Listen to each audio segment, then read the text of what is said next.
Мұрат Жауғашаровтың құрылыс саласында жүргеніне 26 жыл уақыт болған. Осы уақыт ішінде өз мамандығының үздігі атанған жан құрылыс саласына келгеніне еш өкінбейтінін айтады. Керісінше осы салада шыңдалғанын жеткізді.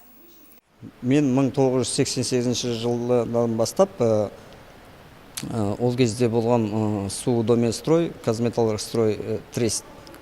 Сонда бетонщик болып бастадым. Содан 92 жылы кешкі завод ТУЗ кешкі оқуды бітіріп, жоғарғы оқу орны. Содан мастер болып бастадым. Содан начальник участка болдым. Содан кейін Батыс Қазақстан облысында 99 жылдан 2003 жылға дейін араб фирмасымен сол жерде жұмыс істедім. Содан қайтып келіп 2003 жылдан бастап осы ТО Энергомонтажстрой фирмасында жұмыс істеймін. Биыл 11 жыл болды. Ең үздік мекеме жалауы байқауында Мұрат Жауғашаров еліміздің өңірлік даму министрлігінің алғыс хатына ие болып, марапатқа ие болды. Ол құрылыс саласында жеткен жетістігі өзі қызмет етіп жатқан мекеме ұжымының арқасы дейді. Бұл енді менің соңғыда бірінші мақтау қағаздарым емес, ең бірінші алғаным менде осы Теміртау қалалық әкімінің мақтау қағазы болды. Келесі былтыр өткен жылы Қарағанды облысы әкімінің тоже құрылыс басқармасынан грамота алдым. Биыл міне уже республикалық неден алып отырмын, мақтау қағаз. Мұның бәрі енді менің өз жетістігім деп ойламаймын. Ол барлық біздің коллективтің, ұжымның жұмыс істегеніне байланысты болған, соның жемісі деп білемін. Жалпы ең үздік мекеме жалауы байқауы қаламызда алғаш рет өткізілді. Теміртау қаласының кәсіподағының мұрындық болуымен өткен шарада қаланың 18 құрылыс мекемесі қатысты.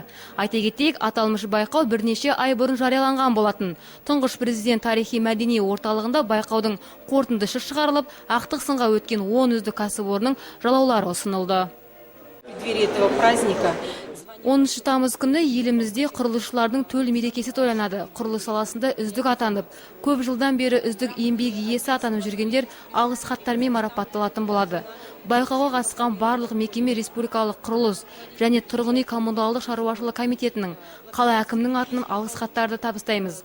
Қала өмірі үшін құрылыс мекемелерінің жұмысы өте маңызды екені белгілі. Сол себептен осындай салтанатты түрде шара өткізуді ұйғардық. Байқау жарияланған күннен бастап құрылыс мекемелерінің барлығы қатысуға қуана келіскен. Мекемелердің жалаулары байқау шартына сай келген дейді ұйымдастырушылар. Яғни әр мекеменің жалаулары өзіндік маңызға ие. Тіпті әділқазылар көлеміне де мән беруде. Әр құрылыс мекемесінің өзінің жалауы болса жақсы емес пе? Сол жалау олардың құрылыс мекемесінің бет бейнесі болады. Ал құрылысшылар әлеуметтік нысандар, тұрғын үй, жол құрылысына белсене кірісуде. Әр нысанда жұмыс қызған. Байқауда әділқазылардың шешімімен үздік шыққан жалаулар белгілі болды. Олар қалалық кәсіподақ ұйымының атынан ақшалай сыйлықтарға ие болды.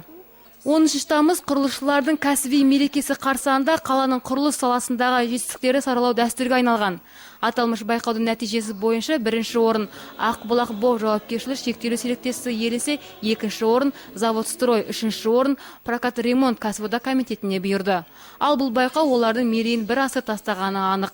Шара соңы қала өнерпаздарының ән шашуына ұласты.